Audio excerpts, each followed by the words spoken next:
But right now, if you've watched any Beatles history, any story, there was an American reporter who, against his wishes, because he was a serious reporter, was forced by a station in Philadelphia to go cover these kids, the Beatles, that were supposed to be all that, and wound up being good friends with John and Yoko, and the story of him traveling with them has always stayed with me, if you've heard him before. Please welcome back to our stage, Mr. Larry Kayne.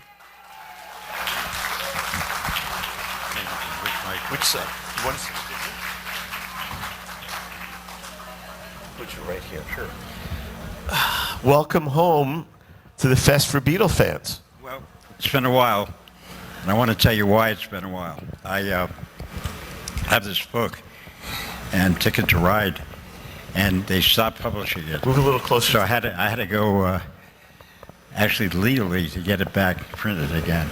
And the reason I wanted it is I wanted people to have it, to look at it, to read it. There's not a lot of financial gain in it at this point, but I wanted the book out there, and it's out there now. And we have a very special feature. Years ago, they had a CD in it, but a lot of people do not have CD players. Anybody have CD players here? A few, yeah. See, only 3. And and I wanted to have it there, so we have a QR code in the book. Takes you right to the interviews. You can download it. I also have, to give away to people who buy the book, a bookmark with pictures on it that you can give to friends if they want to hear that. So you get a double dose of excitement there. You got the book, you got the sound, you got another. You can give it to anybody you want. I really don't care if you email it around the world. I just want people to hear it. So I'm back here. It's great to be with Ken.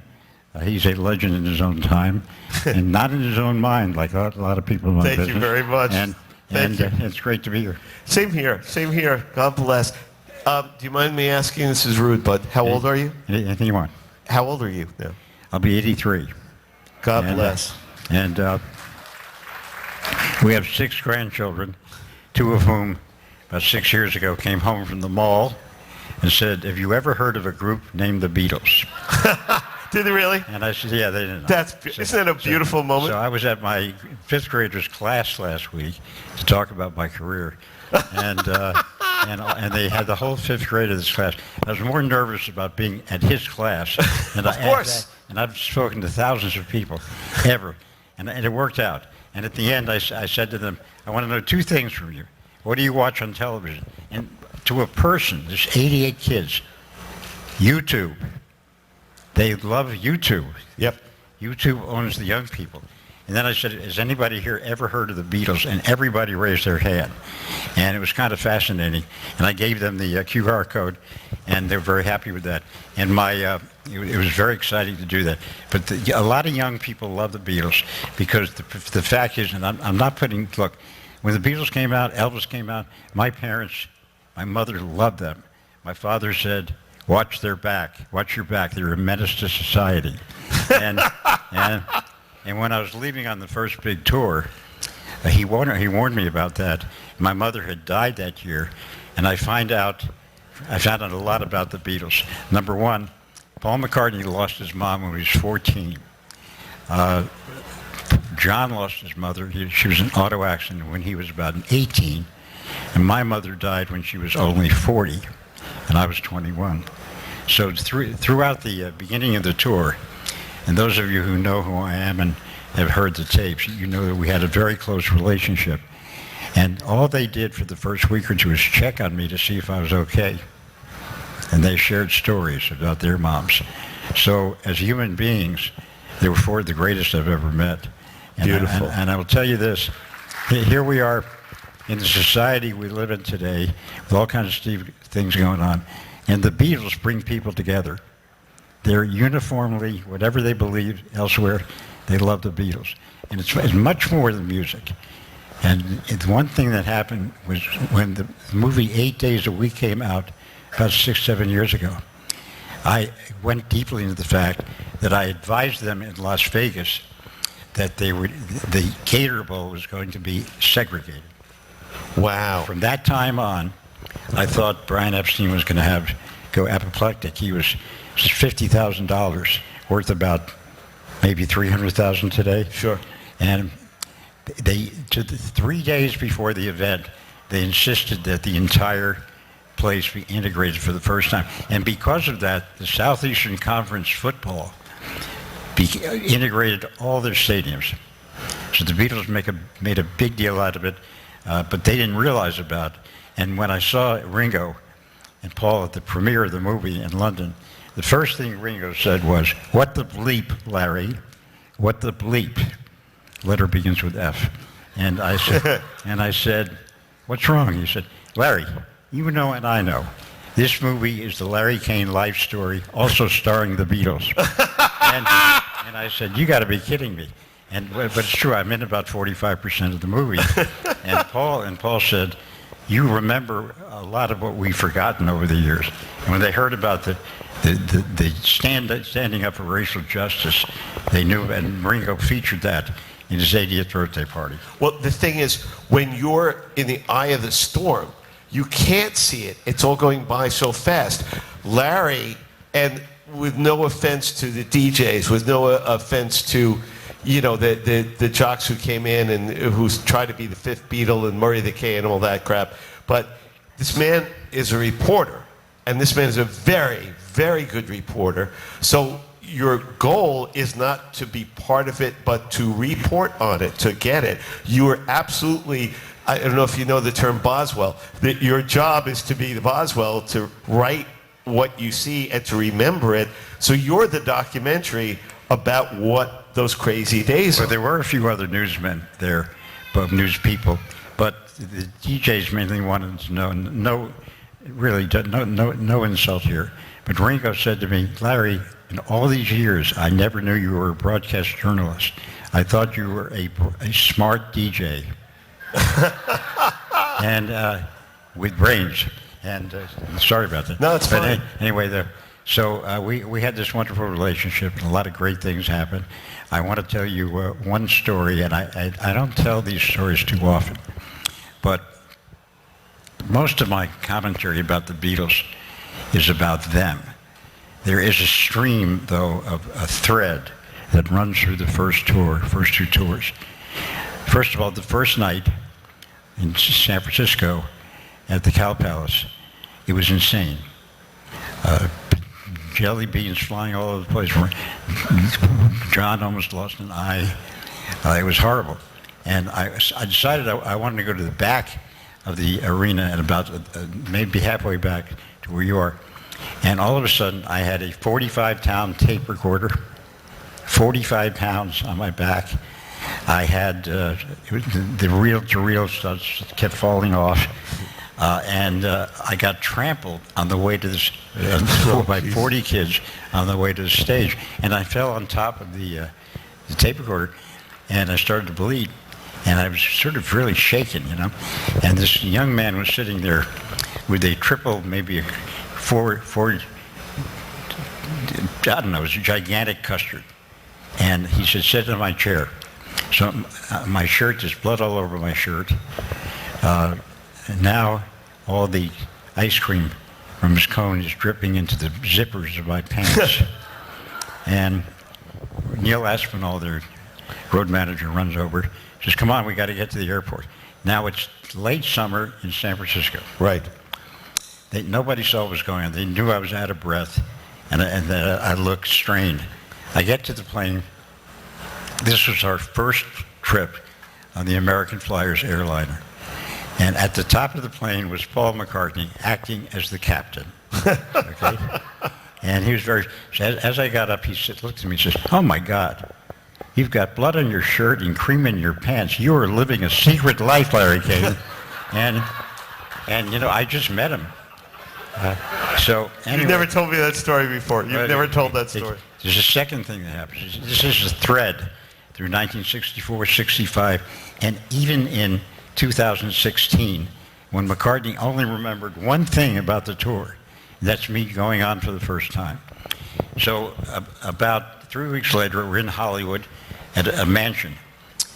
It was the Reginald Owens mansion. If you look it up, it was a famous silent star, and Burt Lancaster owned the house. So I want to set this up. It's like the Great Gatsby. Gigantic terrace, Paul McCartney's at the piano with Peggy Lipton, who became a very famous movie star and married Quincy Jones.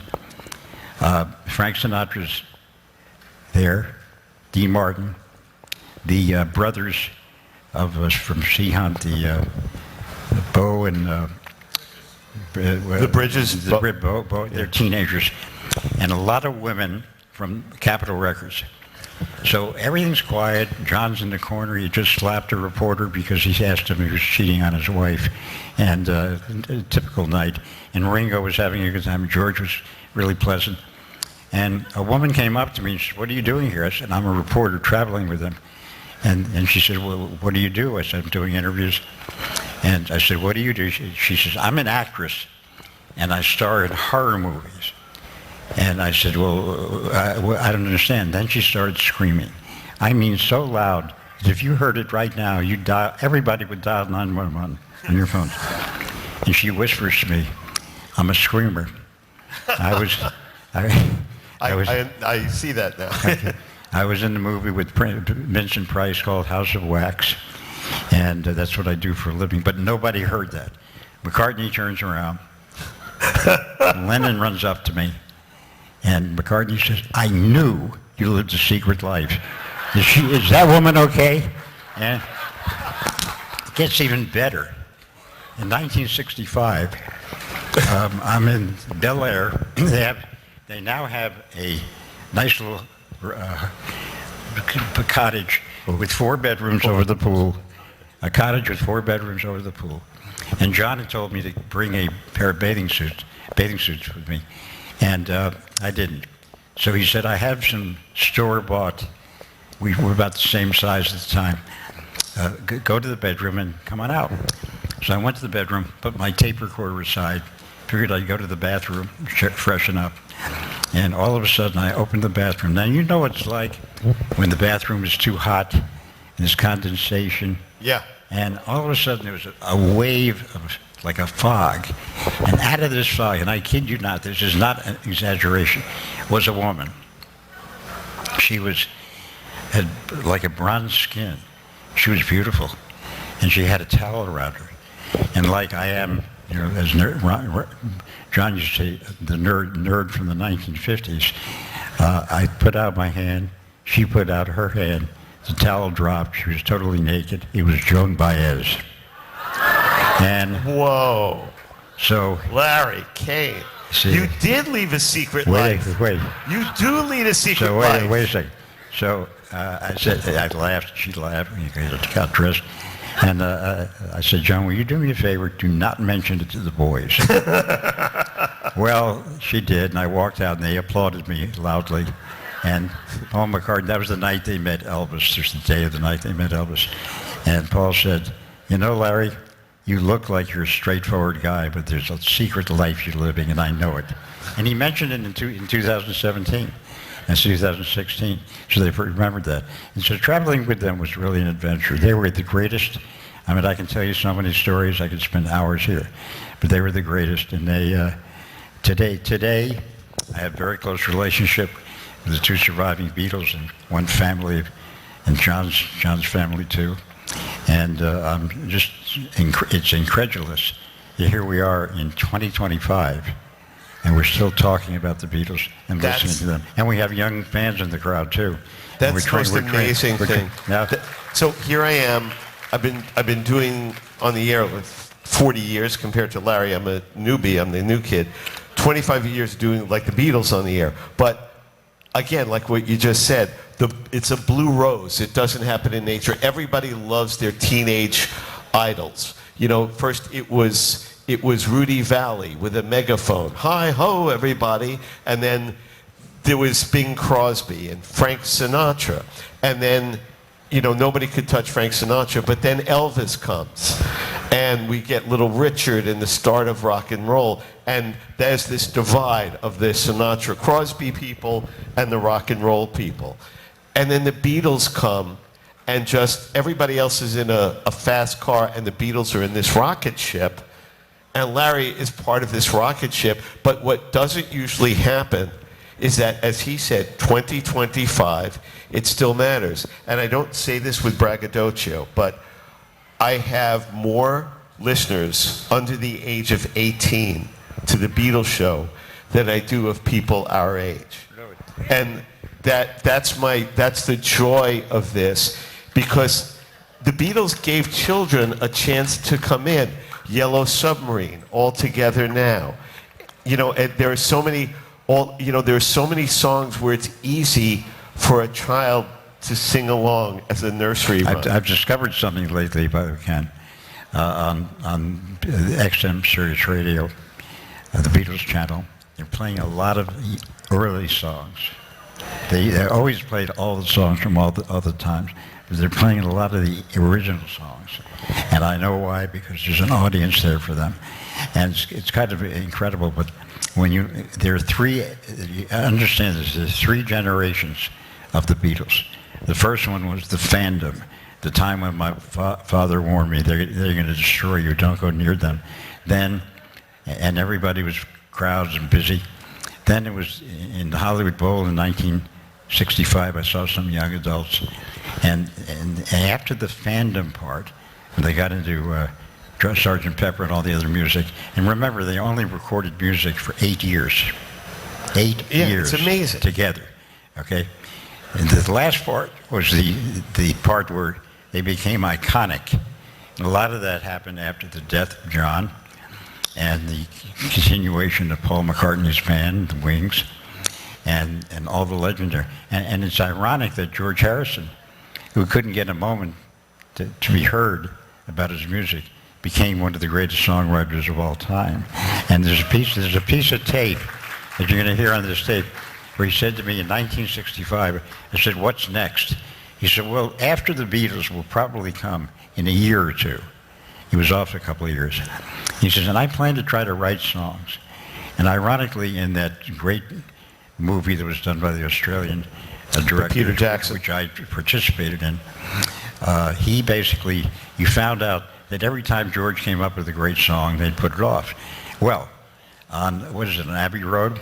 Yeah, he's got the two starring songs. Something. And which was Here Comes the Sun. And Here Comes the Sun. Frank Sinatra said, and you know this, Yep.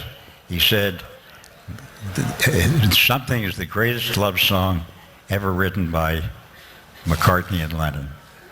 And he didn't know it was George. And so George has become a superstar in life and in death.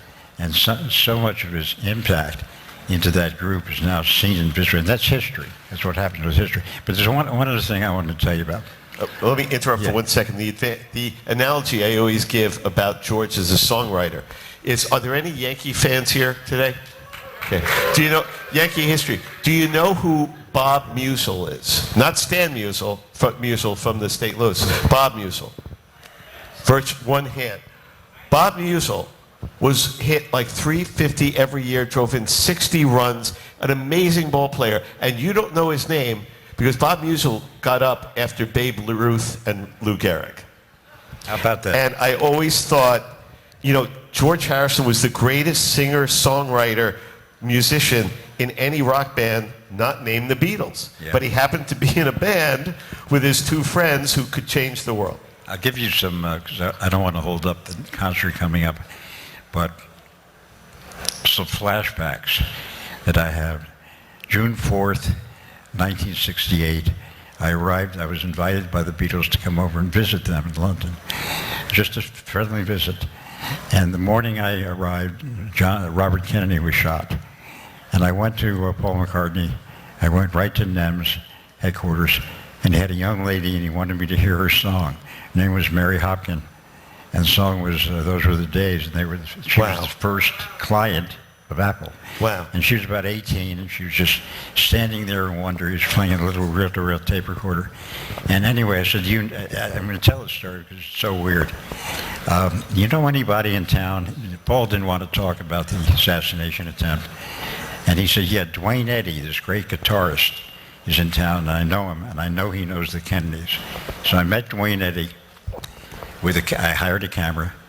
I met Dwayne Eddy. And I said, what do you think of this happening? He says, well, I did actually perform to a third cousin of Ethel Kennedy. I said, oh, so that's so close you are? I said, how do you feel as an American? He said, it is a drag. It's a bummer. He did that for 30 minutes. So the interview was not very good. So I had to improvise, and I went back to Paul, and he sent me The World. He just did such great interviews. As a result of that, I wound up for 35 days, because of that trip, covering the riots in Paris, the arraignment. I witnessed the arrest of James Earl Ray, the assassin of Martin Luther King, in the London airport. I went back to London for the arraignment, went to Berlin, where the Russians had blocked the city, Czechoslovakia, where the Russians had invaded the Czech Republic, and came back to Paris for more riots in the presidential elections and also the violence there. I spent 37 days there because of the Beatles, and it just, they sort of were the catalyst for that. And then the other things I remember mostly about them is when they would come, the first thing they did when they got off on the plane was go to the opening groups, Jackie DeShannon, the Righteous Brothers, eventually Clarence Frogman Henry, and the Exciters, really the first black girl group in the nation before the Supremes. Exciters live in the Bronx still. One of them's a great-great-grandmother, and we stay in touch. And then Key West, flying there in the middle of the night, and greeting the people, about fear of them waiting there, and this incredible outcry from the American South about John Lennon swimming in a swimming pool with a black woman. The times were strange. The times were weird. And the Beatles stood out for justice for people, and they were wonderful. And, you know, I was in the military, and I was on the plane with John in 1966. He started screaming at me for, you know, having my hair cut, and I explained it was an obligation, and he said, I'll tell you what. He called Brian Epstein up, and he called Paul, George, Ringo, John. He said, John said to them, we're going to get Larry. Do you have a passport, Larry? I said, no. He said, we're going to get you out of the country. We're going to spirit you away and make you an expatriate. We're going to make sure you don't die in Vietnam. And I was touched. I really What a beautiful. was. Although I wouldn't go. I mean, but I was touched for that. But you know, I bet you've done this. This man's whole career is a professional newsman and damn good at it. But I would venture a guess that there's nobody you ever covered or an interview subject ever that you became close with, that you felt a heart connection with like that. I'll just close my part off here. I was anchoring the news for 45 years in Philadelphia, a brief time in New York as well. I remember you here on Channel 7 in New York. Philadelphia, by the way, as you know, is the Super Bowl champion of the world. You had to go there, Larry. We were having such a good time. Yeah. Larry, this was going so well up until this up. moment. You know, look, you have to be honest, right? I love the Beatles. That's the way it is. But let me tell you what I've covered in my life. I'll do it in 1 minute. I've covered overseas wars. I've interviewed every president, including since Lyndon Johnson, including the current one, who I interviewed several times, and have many pictures with. And my wife has buried the pictures in the closet, and she'll not let anybody see them. So it's sort of a mixed bag, you know. What can I? Brilliant. And by the way, I'm going to leave a few minutes. Do you guys have some questions you want to ask just have Larry? to say one thing. Yeah. I will leave a little time for you guys. Why don't we do that now? Well, okay, good. You know what? One of the things I want to stress importantly, whether you really got it or not, the thing about re-releasing this book with the QR codes is Larry can tell the stories, but it's on audio tape. So you're going to hear the interviews. You're going to hear their voices. You're going to hear Larry's questions. It's like being alive, being on the plane or wherever they are. That's the magic. That's technology used for its best. Yeah. That's what it can do of just holding up your phone to a QR code and being able to hear this. Well, I just wanted to tell you one thing. Sure. I've covered everything. I've had a great career, a wonderful family, but there's one story that I will never forget. It was 3 days before the election in 1980, and Jimmy Carter, whose legacy now is a lot better than it was then, was being interviewed. I interviewed Ronald Reagan live on the air 3 nights before, and Jimmy Carter was lovely, but you knew he looked like he has tears in his eyes. He had given up a 13-point lead, and it looked like he was going to definitely lose the election, which he did. So in the middle of the interview, we took a quick commercial break, and he leaned over to me and he said, "Larry, I have a very, very big favor to ask of you." I said, "What is that, Mr. President?" He said, when it's over, can you spend about a half hour with me? I said, "Why?" "Larry, I want you to tell me what the Beatles were really like."